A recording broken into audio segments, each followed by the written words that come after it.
अस्सलाम वालेकुम। Inside story के साथ मैं मोहसिन बिलाल। तहरीक लब्बैक पाकिस्तान के हवाले से ये शहर जो है, ये तो सुनने को अफ़साने मांगे हैं और तनकीद करने वाले जो हैं वो तो बहाने मांगे हैं। लब्बैक के मामले को लेकर कुछ कन्फ्यूजन थी। मैंने कहा वो कन्फ्यूजन दूर कर दी जाए, ख़ास तौर पर जहाँ तक लब्बैक के कारकुनान और उनके वोट बैंक का ताल्लुक है, और उसके साथ साथ उनके अमीर हाफिज साद हुसैन रिजवी के हवाले से जो अपडेट है। दूसरा अहम सवाल, अहम पॉइंट मैंने कल उठाया था जब वफाकी कबीना का इजलास हुआ था। तो यहाँ से मैं अपने वीला का आगाज़ करता हूँ कि वफाकी कबीना का इंतहाई अहम जो इजलास है वो वज़ीर आज़म शहबाज शरीफ की ज़ेर सदारत हुआ। जो कबीना की फुटेज जारी की गई उस इजलास की, उसमें जो सबसे अहम वफाकी वज़ीर होने चाहिए थे इस मामले के, वफाकी वज़ीर दाखिला मोहसिन नकवी साहब, वो जो फुटेज जारी की गई उसमें मोहसिन नकवी साहब कहीं पर दिखाई नहीं दिए। उसके बाद जो प्रेस रिलीज़ जारी की गई उसमें भी मोहसिन नकवी साहब का नाम नहीं था। हालाँकि ये इतना बड़ा मैटर है, इतना बड़ा इशू है, और हमारी नज़र में खुद मोहसिन नकवी साहब को इस इजलास में शरीक होना चाहिए था, या फिर उनकी कोई और मसरूफियात हो सकती हैं। वो मसरूफियात क्या हैं वो हमें नहीं मालूम, लेकिन हमारा एक नुक्ता नज़र है इसमें कि मोहसिन नकवी साहब की मौजूदगी होनी चाहिए थी, यानी नागुज़ीर थी। ताहम उन्होंने सोचा होगा कि वफाकी वज़ीर मुमलिकत बराए दाखिला तलाल चौधरी साहब मौजूद हैं, तो चलें उनकी नुमाइंदगी या उनके महकमे की या वज़ारत की नुमाइंदगी हो रही है, तो मोहसिन नकवी साहब हो सकता है। फिर उन्होंने कहा हो कि चलें, और वो जो 2 प्रेस रिलीज़ जारी की गई, उसमें ज़्यादातर जो वज़रा के नाम आए, उनकी ज़्यादातर की जो वाबस्तगी थी वो मुस्लिम लीग नून से ही है। हसन इकबाल हैं, अवैस लुगारी हैं, ख्वाजा आसिफ साहब है और दीगर हैं। जो हमने फुटेज देखी, ये हम ऊपर चला भी देंगे कि उसमें कौन-कौन था। ताहम मोहसिन नकवी साहब उसमें नहीं थे, जिनकी वज़ारत का ये इशू है, क्योंकि अब पंजाब की सिफ़ारिश पर टीएलपी को बैन करने की, इस पर पाबंदी लगाने की, इसको कलअदम करार देने की जो समरी है, अब वो जाएगी इंटीरियर मिनिस्ट्री के पास। 14 दिन के अंदर-अंदर इंटीरियर मिनिस्ट्री ने इसको आगे सुप्रीम कोर्ट में भेजना है।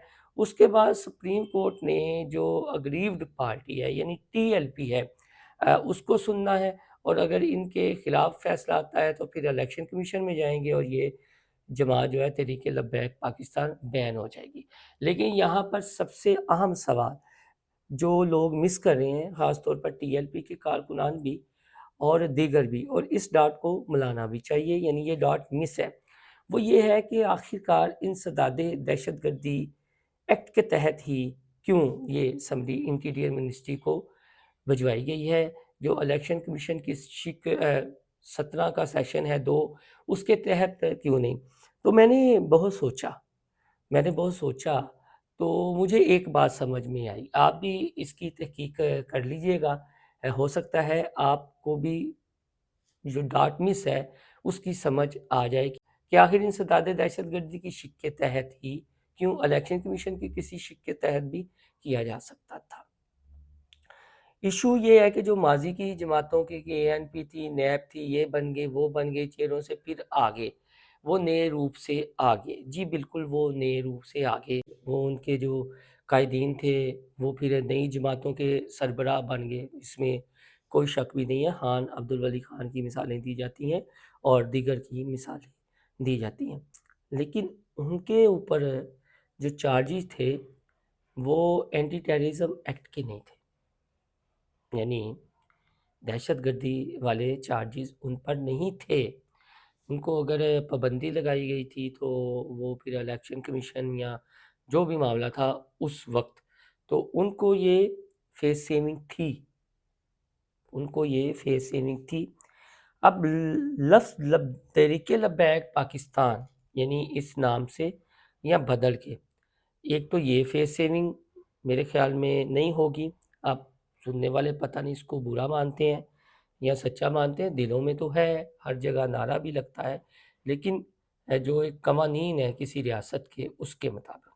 پھر دوسرا انتہائی اہم سوال یہ ہے جو یعنی اینٹی ٹیررزم کی دفعات لگائی گئی ہیں اور سینکڑوں پرچے کر دیے گئے ہیں، حافظ سعد حسین رضوی پر بھی ہیں، ہر پرچے میں ان کا نام ہے۔ اب ایشو یہاں پر یہ ہے کہ یہ جو اگر سپریم کورٹ میں جو اگریب پارٹی ہیں یہ ٹی ایل پی والے، ان کی سنوائی نہیں ہوتی، ان کے وکلائے صفائی اپنے دلائل دیتے ہیں لیکن دلائل اتنے جاندار نہیں ہوتے، اور حکومت جو اپنی طرف سے دلائل دیتی ہے یا ڈاکومنٹ پیش کرتی ہے وہ ذرا زیادہ ہیوی ہوتے ہیں اور وہ ثابت کرنے میں کامیاب ہو جاتے ہیں کہ یہ ایک متشدد جماعت ہے۔ میں ان کی بات کر رہا ہوں، تو پھر ڈیفینیٹلی آگے مشکلات آئیں گی، اور جب یہ چارجز لگ جائیں گے نا، چارجز لگ جائیں گے تو ظاہر ہے پھر اس ایکٹ کے تحت مقدمات چلیں گے اور فورتھ شیڈول میں بھی رہنما چلے جائیں گے۔